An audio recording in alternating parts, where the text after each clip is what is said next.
And joining me now, retired Lieutenant Colonel Tony Shaffer, now Senior Fellow at the London Center for Policy Research. This is a blockbuster. Yes, Lou. The fact that the FBI's top officials kept the Russian interference in our economy, attempting to gain access to more uranium in the United States, right, is just stunning. And the FBI stayed on top of this, shut it down for 4 years, right, particularly during the reign of Hillary Clinton as Secretary of State. Right. Well, Lou, look, this goes back to a conversation we had about 2 months ago. The Obama administration should have been treated like a crime scene across the board. Now we're learning the FBI was not only not honest, they took the other side. And two things about this notable. I think the FBI's corruption started under the Bill Clinton administration. They had a 20-year plan, Bill Clinton and Hillary Clinton, to, I think, put their people in place. Lois Lerner being an example where you place your people in, they become part of the pyramid of bureaucracy. Andrew McCabe became one of those individuals one way or another. The second factor is that they always accuse their opposition of what they're doing. And that's why I think you've seen, Lou, such a vigorous attempt by them to smear President Trump with the Russian issue. It's all there. Peter Schweizer wrote a book, Clinton Cash, right, in which he blew the doors off of what is arguably the biggest corruption case in American political history. No doubt. And it was pushed aside, right, denied by top FBI officials, publicly just simply ignoring it, the Obama administration not being held to account. James Comey, the director of the FBI, putting forward a document exonerating Hillary Clinton before he had even conducted 3 months before the interview, correct. This is a level of corruption that screams for a special counsel for investigations by Congress. Right. And what has everyone done? They're looking to Russia for the collusion that existed from a year after President Obama took office in 2010. Right.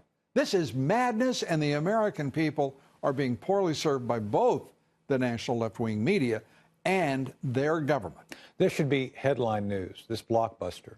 And simply put, Lou, the idea that Ms. Clinton and everybody who was associated with her during this time in office, the real issue, as bad as the server issue was, the Clinton Foundation issue is 5 orders of magnitude worse. This is pay to play. And in this case, Lou, we're talking about, as you mentioned, uranium, strategic materials, which goes to the very heart of our ability to generate nuclear material, nuclear weapons, or suppress others from getting it.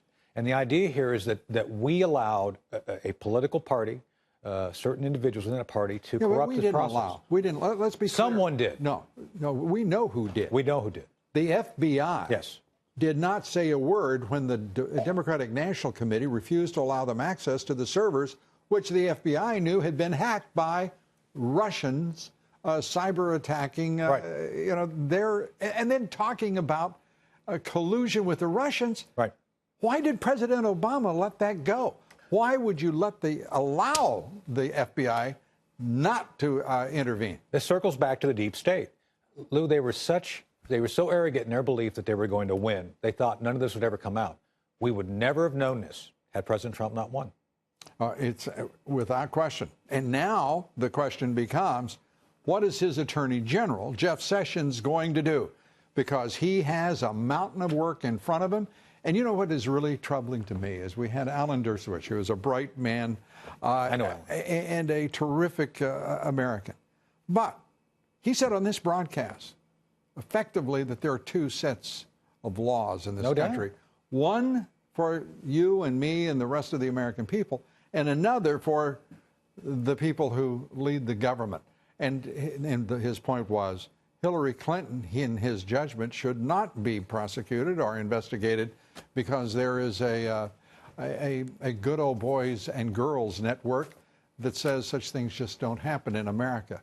And if he's right, the rest of us are wrong, and we're in real greater trouble than any of us ever suspected. We are in trouble, but they should all be together talking about this at some federal lockup, to include Alan if he really feels that way. So I'm sorry.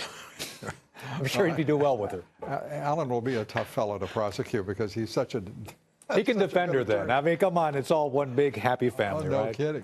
Tony Shaffer, good to have you. Thank you. Good to be here, Lou. Appreciate it. Thank you.